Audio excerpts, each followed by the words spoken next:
Friends, how are you all? I hope you all are fine. Welcome to YouTube channel English Literature. In the respective video, we are going to talk about identify main idea and topic sentence. First of all, main idea क्या होता है? Secondly, topic sentence क्या होता है? इन दोनों topics को cover करेंगे हम आज के इस लेक्चर के अंदर.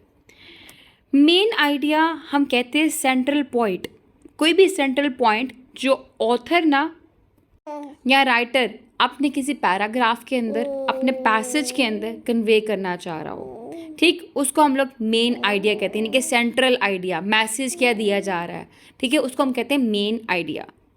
और टॉपिक सेंटेंस क्या होता है? टॉपिक सेंटेंस मोस्टली हमारे पैराग्राफ का जो स्टार्टिंग सेंटेंस होता है ना, वो होता है जो हमारे मेन आइडिया को सपोर्ट कर रहा होता है, मेन आइडिया को डिस्कस कर रहा होता है. क्लियर?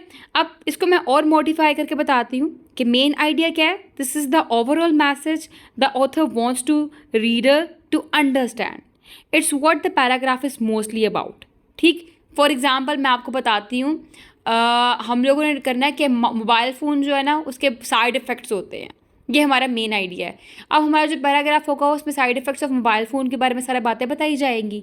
ठीक, कि ये हार्मफुल है, इससे आई साइट जो है वो इफ़ेक्ट होती हैं, इससे जनरेशन जो है वो अपनी स्टडी पे कंसंट्रेट नहीं कर पा रही है, so on.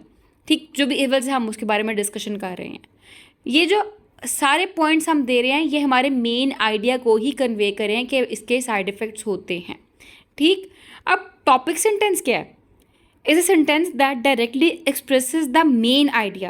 It typically acts like a roadmap for the rest of the paragraph with supporting details following to elaborate on the main idea.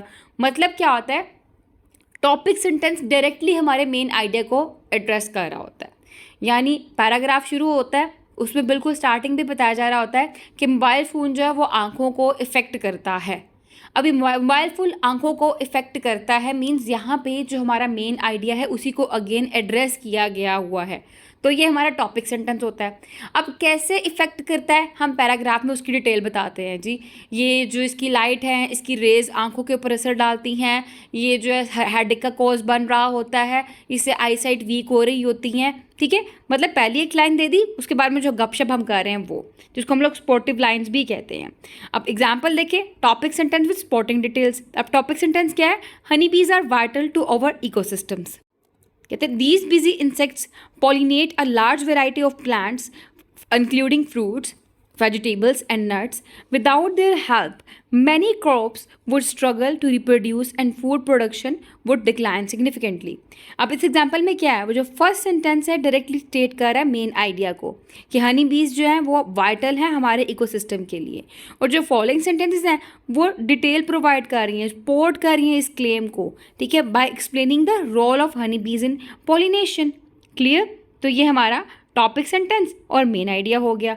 अब यहाँ पे एक और एग्जांपल देखें, main idea inferred from details की. अब डिटेल्स दी गई, वहाँ से हम लोगों ने मेन आइडिया को इन्फर करना है. Imagine a paragraph describing a different training methods used for seeing eye dogs. There might not be a single sentence that explicitly states the main idea. However, by reading about the positive reinforcement method, socialization exercises, and obedience training, you can infer the main idea. Training seeing eyes dogs involves a combination of techniques to prepare them for their important role as guides. Here, the main idea is not directly stated, but it's the underlying message conveyed through the details of the training methods. ठीक कि यहाँ पे main idea जो है उसको directly state नहीं किया गया हुआ इन लाइंस के अंदर जो मैंने आपको बताया, लेकिन ट्रेनिंग मेथड्स की जो डिटेल है उसके थ्रू जो हमारा मैसेज है वो कन्वे किया जा रहा है. क्लियर? तो ये होता है कि एक क्या होता है टॉपिक सेंटेंस, एक होता है मेन आइडिया. मेन आइडिया जिसके बारे में हमारा पैराग्राफ है, और टॉपिक सेंटेंस क्या है? वो हमारे मेन आइडिया को डिस्कस कर रहा होता है. फिर आता है स्पोर्टिव सेंटेंसेस. स्पोर्टिव सेंटेंसेस हमारे टॉपिक सेंटेंस जो हमने दिया है ना उसको सपोर्ट करने के लिए लिखे जाते हैं. ठीक है, अब मैं इसको और मॉडिफाई करके आपको बता दूं ताकि जो वीडियो एंड होने से पहले एक कॉन्सेप्ट आपके माइंड में बैठ जाए कि अब मेरा टॉपिक सेंटेंस क्या है? Brevity is the soul of wit. यानी मैं यहाँ पे पैगाम ये देना चाह रही हूँ, जो मेरा मेन आइडिया है कि खामोशी में अगर बात की जाए ना बिल्कुल, खामोशी मीन्स कि मुख्तसर अल्फाज में अगर बात की जाए उन अल्फाज का गहरा असर होता है। जो जो गिने चुने अल्फाज होते हैं ना, वो गिने चुने अल्फाज आपके बात के अंदर ज़्यादा इम्पैक्ट रखते हैं, तो वो सोल ऑफ विट, जहानत की विट है। ठीक, ये मैंने एक लाइन कहनी है, मैंने यानी कि मैंने आइडिया ये कन्वे करना है कि अपनी बात आप मुख्तसर अल्फाज में कहें ताकि उसका अच्छा असर हो। ये मेरा मेन आइडिया है। अब मैंने क्या किया, मैंने टॉपिक सेंटेंस बनाया कि brevity is the soul of wit. ये मेरा टॉपिक सेंटेंस हो गया। अब मैं आगे इसको सपोर्ट करूँगी। This quotation is quoted by Shakespeare in his work Hamlet. And he rightly stated that. उसने बिल्कुल ठीक ये कहा है, क्योंकि जिन लोगों ने अपनी बातें मुख्तसर अल्फाज में कही हैं वो हमेशा ही कामयाब हुए हैं। जैसा कि हमारे पास ऑथर हैं बेकन, फ्रांसिस बेकन, उन्होंने भी हमेशा अपनी बात जो है वो मुख्तसर अल्फाज में कही।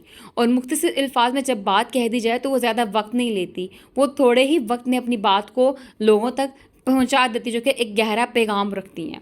ठीक, ये जो मैंने आगे उर्दू में सारी बातें कही हैं, ये क्या है, ये स्पोर्टिव लाइंस थी मेरे टॉपिक सेंटेंस को लेके, जिसमें मेरा मेन आइडिया कन्वे हुआ है। मेन आइडिया, सेंट्रल मैसेज मेरा ये था कि अपनी बात मुख्तसर अल्फाज में कहने की कोशिश करें। क्लियर, ये हमारा आज का टॉपिक था जिसमें हमने बात की identify main idea and topic sentence. हमारा टॉपिक कवर हो चुका हुआ है इस वीडियो में। इस लेक्चर में कोई कन्फ्यूजन हुई तो मुझसे पूछ लीजिएगा, कोई क्वेश्चन हो तो मुझसे पूछ लीजिएगा। इंशाल्लाह I will try my best to response you as soon as possible. दुआ में खास याद रखिएगा and do not forget to subscribe our channel. Take care, अल्लाह हाफिज़।